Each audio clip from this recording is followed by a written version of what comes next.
ओम नमः शिवाय। आप सभी मित्रों का मैं मुकेश कुमार मिश्र पुनः अपने चैनल एस्ट्रोलॉजी एंड आयुर्वेदा में हार्दिक स्वागत करता हूं। और आज आप लोगों के समझ जो टॉपिक लेकर गए हैं उस टॉपिक का संबंध आपके मन से भी है और आपकी बुद्धि से भी है, मतलब चंद्रमा से भी है और बुध से भी है। और उस टॉपिक का नाम हम रखे हैं डिप्रेशन।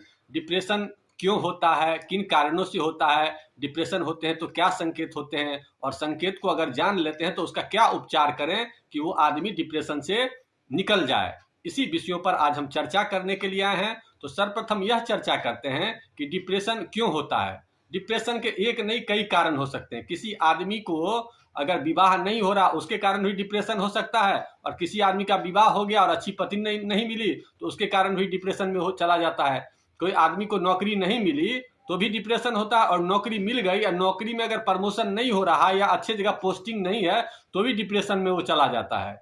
तो डिप्रेशन किसी एक कारण से नहीं होता। किसी आदमी को व्यापार कर रहा है, व्यापार में सफलता नहीं मिल रहा है, डेली दुकान खोल रहा है, उसकी आमदनी नहीं हो रही है तो भी डिप्रेशन में हो जाता है। कोई आदमी बहुत अच्छे पोस्ट पर काम कर रहा है और रिटायरमेंट हुआ और उसके बाद सैलरी उसको नहीं मिल रही है और वो बेचारा लाचार हो जाता है, जिसके कारण भी वो डिप्रेशन में चला जाता है। तो बहुत प्रकार की संभावना, कोई आदमी प्यार कर रहा है, उसको उस लड़की से रिश्ता नहीं हुआ, उसके कारण भी डिप्रेशन में चला जाता है। तो इस प्रकार की बहुत सारी तमाम बातें हैं जिस पर हम लोग को आज चर्चा करनी है।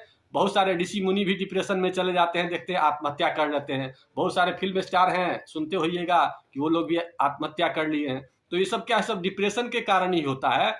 अब जन्म कुंडली में कैसे समझते हैं कि कौन आदमी को डिप्रेशन ज्यादा परेशान कर सकता है और कौन आदमी डिप्रेशन से बच सकता है। वैसे लोग जिनकी जन्म कुंडली में शुभ ग्रहों का प्रभाव अच्छा होता है उन लोगों पर डिप्रेशन का कोई विशेष प्रभाव नहीं आता है। शुभ ग्रह में से गुरु अच्छा हो गया, शुक्र अच्छा हो गया, मुख्य ग्रह अच्छा हो गया जन्म कुंडली में, तो उन लोगों पर डिप्रेशन की संभावना नहीं होगी। इसके विपरीत वैसे लोग जिनके कृष्ण पक्ष के जन्म होते हैं तो और चंद्रमा कमजोर होता है तो डिप्रेशन की संभावना ज्यादा होती है। इसके अलावा चंद्रमा भी कमजोर हो और बुध भी कमजोर हो तो ऐसे पोजीशन में वैसे लोग डिप्रेशन में ज्यादा से ज्यादा चले जाते हैं। क्योंकि चंद्रमा का संबंध मन से है और बुध का संबंध बुद्धि से, तो मन और बुद्धि जब दोनों कमजोर हो जाता है तो आदमी डिप्रेशन में चला जाता है। तो सामान्य तौर पर यह कहा जा सकता है कि जब आपकी जन्म कुंडली का चंद्रमा कमजोर हो और बुध कमजोर हो तो ऐसे कंडीशन में आप डिप्रेशन में चले जाएंगे। चंद्रमा पर शनि का प्रभाव हो, चंद्रमा शनि के घर में बैठा हो, या राहु उसको दृष्टि दे रहा हो, या केतु उसको दृष्टि दे रहा हो, तो ऐसे पोजीशन में चंद्रमा आपका कमजोर कहा जा सकता है। इसके अलावा बुध पर जब किसी पाप प्रभाव का दृष्टि हो, आपके छठे घर की, आठवें घर की, 12वें घर में बैठ जाए या उस पर दृष्टि हो जाए तो भी कहा जा सकता है कि बुध आपका कमजोर है। या कमजोर राशि में बैठा हो, बुध मंगल के राशि में बैठ जाए, बुध जो है सो आपका गुरु के राशि में बैठ जाए तो कमजोर ही कहा जा सकता है। तो बुध कमजोर अगर होगा तो कंट्रोल बुद्धि से नहीं कर पाएगा। अतः ये कहा जा सकता है कि चंद्र और बुध की कमी के कारण ही डिप्रेशन होता है। अब डिप्रेशन के क्या क्या संकेत आते हैं, सामान्य जानकारी आप लोगों को दे देते हैं कि डिप्रेशन के क्या क्या संकेत होते हैं। तो सबसे पहला, डिप्रेशन वाला आदमी नींद में या तो बहुत ज्यादा रहेगा या नींद उसे बिल्कुल भी नहीं होगा। डिप्रेशन के पहला संकेत यही होते हैं। दूसरा संकेत क्या होता है कि उसे बार बार सिर दर्द की समस्या होगी। तीसरा क्या होगा कि उसमें नीरसता बहुत ज्यादा होगा। चौथा क्या होगा कि गंदगी बहुत ज्यादा होगी। उसके बाद क्या होगा, उदासीपन बहुत ज्यादा होगा। इसके अलावा वो अंधेरा में ही ज्यादा रहना पसंद करेगा, सिर दर्द ज्यादा परेशान करेगा, तामसिक भोजन का ज्यादा प्रयोग करेगा ऐसा व्यक्ति।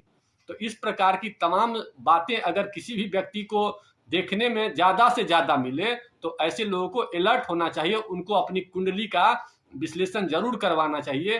क्योंकि जब भी आपके जन्म कुंडली में पाप ग्रह की दशा आती है तो ऐसे कंडीशन में ये संकेत आते हैं तो आप में डिप्रेशन की संभावना हो सकती है। अतः अपनी जन्म कुंडली का एक बार निरीक्षण उस कंडीशन में जरूर करवा लीजिए। अब होता क्या है कि जब आप समझ लिए तो उसका क्या साधारण उपचार आप कर सकते हैं, किससे उससे बचा जा सकता है। तो मैं साधारण उपाय की जानकारी देने से पहले आप लोगों से मित्रों एक निवेदन करना चाहता हूं कि अगर आप लोगों ने हमारे चैनल को सब्सक्राइब नहीं किया है तो कर लीजिए, क्योंकि आने वाले दिनों में बहुत कुछ हम आप लोगों को बताने वाले हैं जो आपके जनरल टॉपिक में आपके घरेलू चीजों से उसको ठीक किया जा सकता है। इसके अलावा एक चीज और है कि अगर आप लोग ज्योतिष शिक्षण लेना चाहते हैं या अपने कुंडली का विश्लेषण करवाना चाहते हो, हमारे नीचे दिए नंबर पर फोन करके उसकी जानकारी को आप प्राप्त कर सकते हैं। अब मैं उपायों की चर्चा करता हूं कि वैसा कौन सा उपाय करें जिससे हम डिप्रेशन से बच सकते हैं। तो सबसे पहले आपको क्या करना है, स्वच्छता पर विशेष ध्यान देना है, क्योंकि अशुभ ग्रहों का प्रभाव गंदगी पर होता है और शुभ ग्रहों का प्रभाव शुभता वाला जो ग्रह होते, जैसे गुरु है, शुक्र है, तो ये सब स्वच्छता वाले ग्रह हैं। तो अपने आप को रूटीन पर रखिए। पहला चीज, अनुशासन जब अच्छा रहेगा तो शुक्र अच्छा हो जाएगा, और जब स्वच्छता अच्छा रहेगा तो शुक्र अच्छा होगा, और जहां पर शुक्र अच्छा हो जाएगा तो बहुत सारे पाप ग्रह का प्रभाव ही नहीं पड़ेगा। तो पहला स्वच्छता पर, दूसरा प्रकाश में ज्यादा से ज्यादा रहिए, मतलब कि अंधेरा जगह में कम से कम रहिए। तीसरा चीज, सूर्योदय के समय उठने का जरूर प्रयास करिए।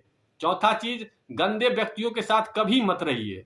चौथा चीज, नींद का जो है ना एक टाइम मैंने होना, अगर ज्यादा सोते हैं तो उसको एक कंट्रोल में करके सोइए, क्योंकि 7 से 8 घंटा मनुष्य के लिए काफी है। इसके अलावा सोते हैं तो उस पर कंट्रोल करिए, कभी मत सोया कीजिए। इसके अलावा ये ध्यान रखिए कि आप अपने आसपास कपूर का प्रयोग ज्यादा करिए। इसके अलावा पीपल वृक्ष कहीं मिले तो पीपल वृक्ष के सानिध्य में कुछ देर बैठा कीजिए। घर में या तो कपूर किसी पोटली में बना के रख लीजिए, या कपूर कभी कभी जला दीजिए। कपूर ना हो तो तेज पत्ता को कभी कभी घर में जला दीजिए। कभी कभी वास्तु में भी खराबी के कारण डिप्रेशन में आदमी चला जाता है, तो ऐसे कंडीशन में इनका प्रयोग करने से वो चीज ठीक होता है। इसके अलावा नित्य दिन उगते सूर्य के सामने 5 मिनट बैठिए, और अगर हिंदू धर्म से बिलोंग्स करते हैं तो गायत्री मंत्र का जप करिए। अगर किसी दूसरे धर्म से बिलोंग्स करते हैं तो जो आपके प्रिय देवता हो उनका ध्यान जरूर करिए। इसके अलावा कभी कभी मंदिर वगैरह जाइए, क्योंकि मंदिर वगैरह जाने से वहां की एनर्जी अच्छी होती है। वहां पर जाके कुछ देर बैठिए। जब वहां पर बैठेंगे, मंदिर अगर हिंदू है तो मंदिर, अगर मुसलमान है तो मस्जिद जाइए, अगर किसी ईसाई है तो अपने ईसाई वाले जगह जाइए। तो इस प्रकार का चीज कर। इसके अलावा तामसिक सामानों का प्रयोग कम करिए। तामसिक सामान जैसे जैसे ज्यादा प्याज, ज्यादा लहसुन, ज्यादा मांसाहार, ये सब तामसिक सामान में आते हैं। तो जब आप निगेटिविटी ज्यादा होते हो तो ऐसे में सात्विकता वाला सामान ज्यादा लेना है। सात्विक वाला सामान जैसे कि मीठा वस्तु हुआ, फल हुआ, ये सब सात्विक आहार है। तो इन चीजों का प्रयोग करें। इसके अलावा घर में तुलसी का पेड़ अगर हो तो तुलसी का पेड़ अगर नहीं हो तो लगा लीजिए, अगर है तो उसकी परिक्रमा करिए। इसके अलावा 1-2 इलायची जरूर से जरूर खाइए। हरी चीजों का प्रयोग ज्यादा से ज्यादा करिए। नंगे पांव कभी कभी खुले जगहों में जाइए।